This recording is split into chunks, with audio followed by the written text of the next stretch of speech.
Mencintai sesama, mencintai manusia, bersahabat dengan sesama, itu hebat.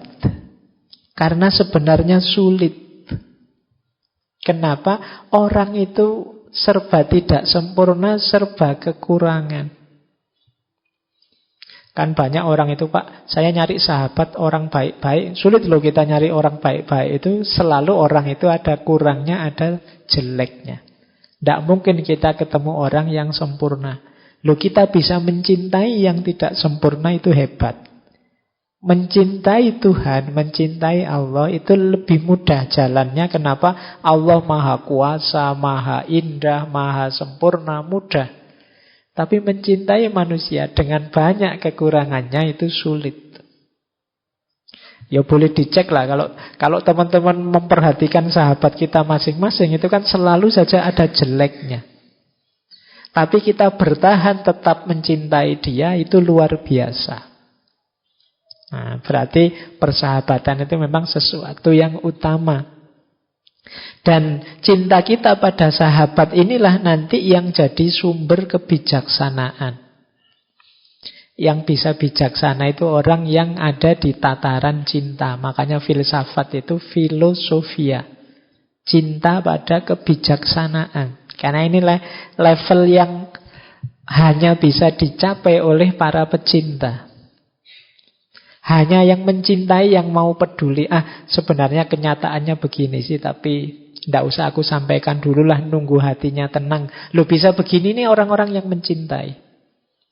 Kalau kita tidak peduli, tidak mencintai Allah, biar segera bebas tugas, tak kasih tahu sekarang aja, meskipun dia nanti jadinya kecewa atau jadinya marah-marah. Nah, ini levelnya mungkin kebenaran, tapi belum nyampe pada kebijaksanaan. Hanya orang-orang mencintai yang bisa bijaksana. Kadang-kadang mungkin kita punya sahabat yang cerewetnya luar biasa. Kalau ngomong tidak bisa berhenti misalnya. Tapi karena kita cinta padanya, kita peduli padanya, kita bisa menampung sebanyak apapun kata-katanya. Dan kita bijaksana untuk tidak begitu saja marah-marah padanya, begitu saja meninggalkannya. Jadi hanya orang yang bijaksana, hanya orang yang mencintai yang bisa bijaksana. Nah, jadi rumusnya tadi ya, mencintai orang lain itu hebat. Kalau kita bisa mencintai, itu alamat kita bisa bijaksana. Rumus selanjutnya, kalau kita bisa mencintai makhluk, berarti akan mudah jalan kita untuk mencintai Tuhan. Omong kosong orang bilang, saya cinta Allah saja tapi tidak cinta pada makhluknya. Justru jembatan untuk kita mencintai Allah itu mencintai makhluknya. Bukti bahwa kita mencintai seseorang itu kan mencintai hal-hal yang berhubungan dengan orang ini. Nah, pada Allah juga begitu. Nah, ini wasiat dari Syekh Samsuddin At-Tabrisi. Mari kita mengembangkan cinta pada sesama, pada makhluk. Karena cinta itu nanti akan jadi sumber kebahagiaan dan kebijaksanaan. Dan pada akhirnya akan membawa kita pada cinta kepada Allah. Tidak mungkin orang yang merugikan orang lain, benci orang lain, perilakunya bijaksana, dan dia juga sulit untuk dekat pada Allah. Karena orang lain itu adalah makhluknya Allah juga. Baik, yang ketiga, kotoran yang sesungguhnya ada di dalam diri. Ada kotoran yang tampak dan mudah dibersihkan, tetapi ada satu jenis kotoran yang sulit dibersihkan dengan air bening. Itulah kebencian dan fanatisme buta yang melekat dalam jiwa. Kita bisa membersihkan tubuh kita dengan menjalani hidup sederhana dan puasa, tetapi hanya cinta yang bisa membersihkan hati kita. Jadi ada kotoran jasmani, ada kotoran rohani. Kotoran jasmani itu mudah kita bersihkan, ya antara lain hidup sederhana, puasa itu kan membersihkan fisik kita.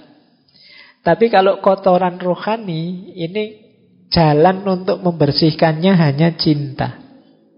Kotoran rohani, kata Syekh Syamsuddin At-Tabrisi, ada dua. Yang pertama kebencian, yang kedua fanatisme. Fanatisme ini jenis menduakan Allah dengan yang lain. Jadi keterikatan pada yang selain Allah, itu namanya fanatisme. Ini mengotori jiwa kita. Kebencian mengotori jiwa kita, fanatisme mengotori jiwa kita. Obatnya apa? Cinta. Jadi semoga teman-teman bolak-balik mendengarkan kata-kata cinta ini tidak malah bosen ya. Saya khawatirnya cinta lagi. Bosen Pak. Tidak apa-apa, ini harus diulang-ulang. Sampean bosen juga tidak apa-apa. Paling tidak nanti masuk ke bawah sadarnya bahwa kita memerlukan banyak cinta untuk hidup ini. Adanya makhluk dan alam semesta ini ya juga buah dari cintanya Allah.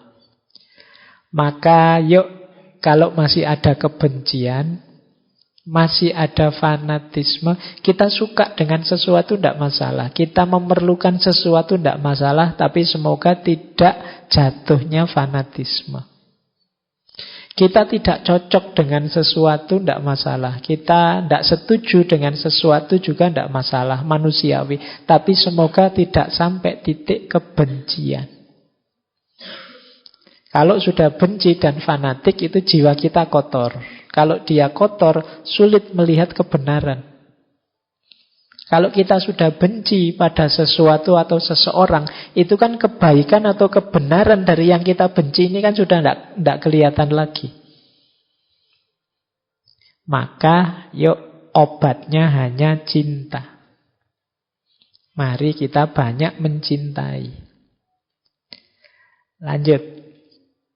Yang keempat, Syekh Syamsuddin At-Tabrisi menasehati kita, jika seseorang ingin mengubah cara orang lain memperlakukan dirinya, maka lebih dulu dia harus mengubah cara dia memperlakukan dirinya. Bila dia tidak belajar untuk menyayangi diri sendiri setulus dan sepenuh hati, dia tidak mungkin dicintai.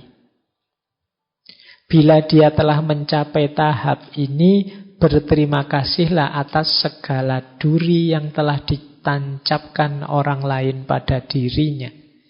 Itu pertanda dia akan segera dihujani dengan bunga mawar.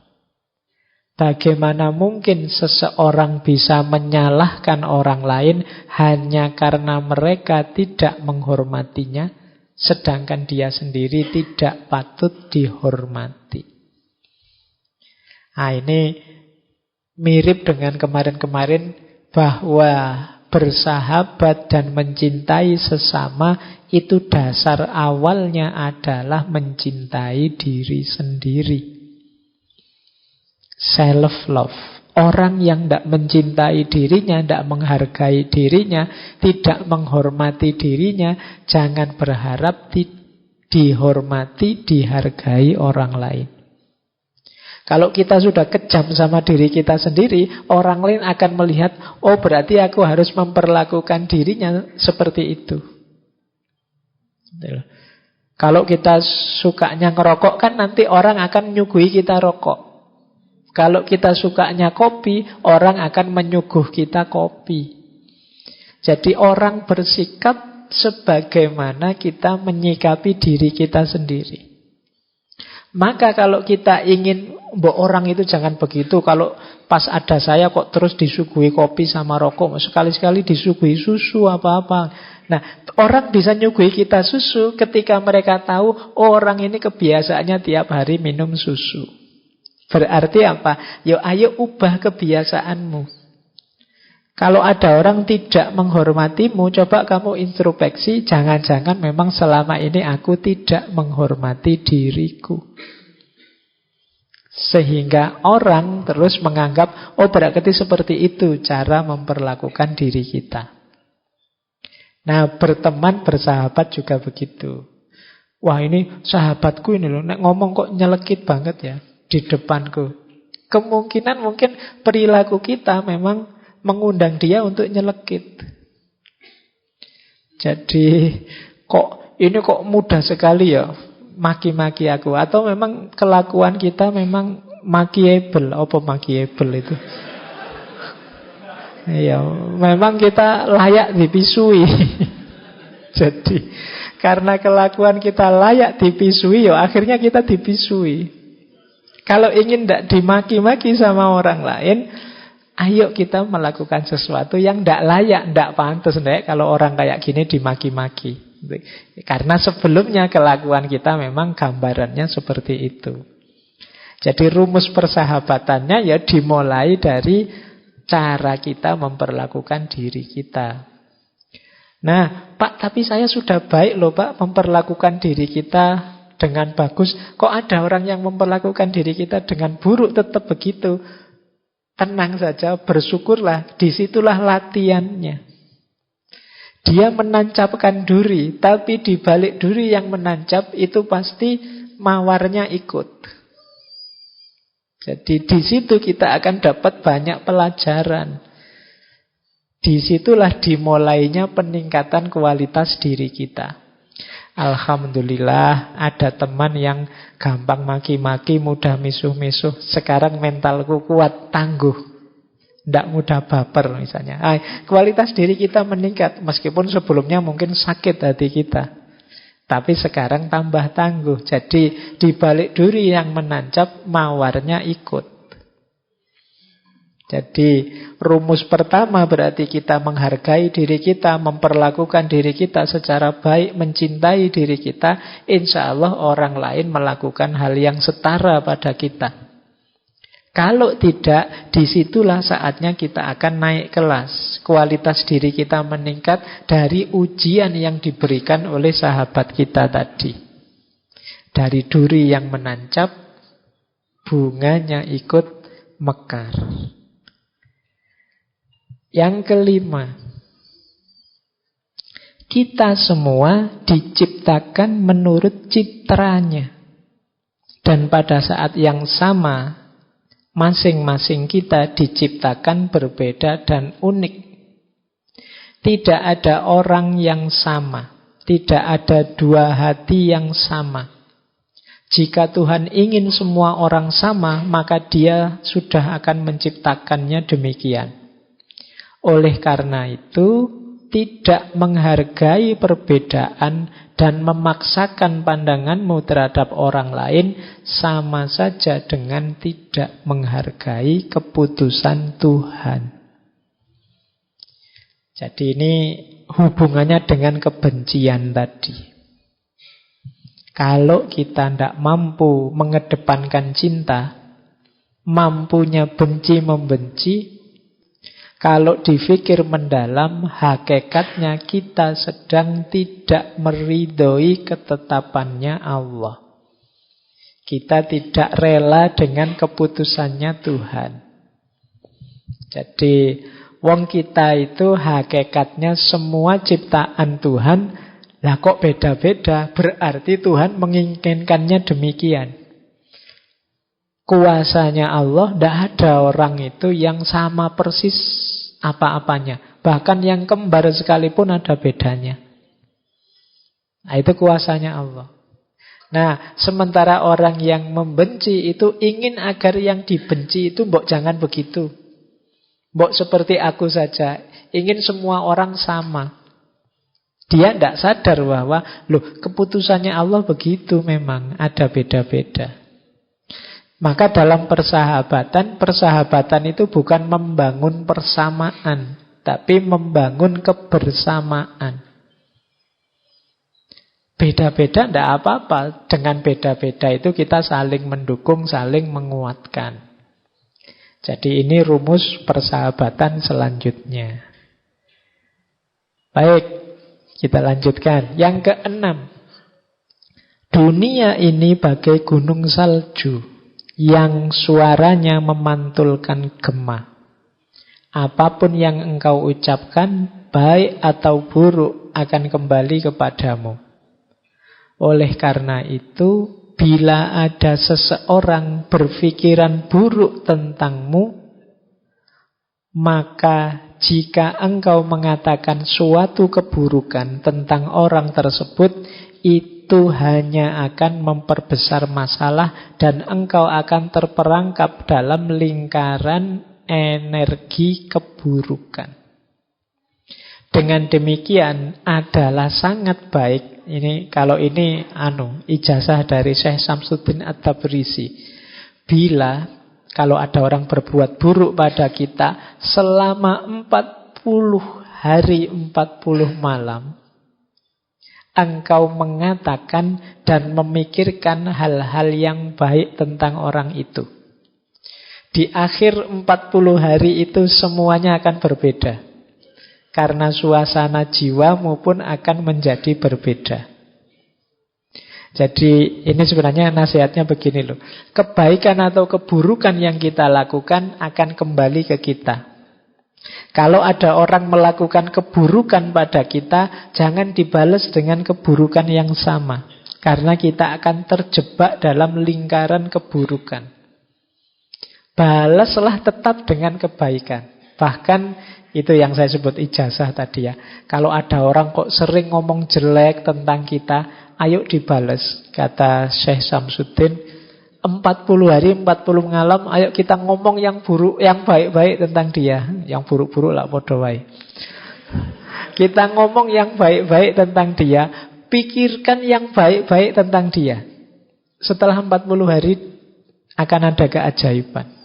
Mungkin yang semula musuh bisa jadi teman. Ini semacam law of attraction. Kalau keburukan yang kita lakukan, ya keburukan yang akan hadir.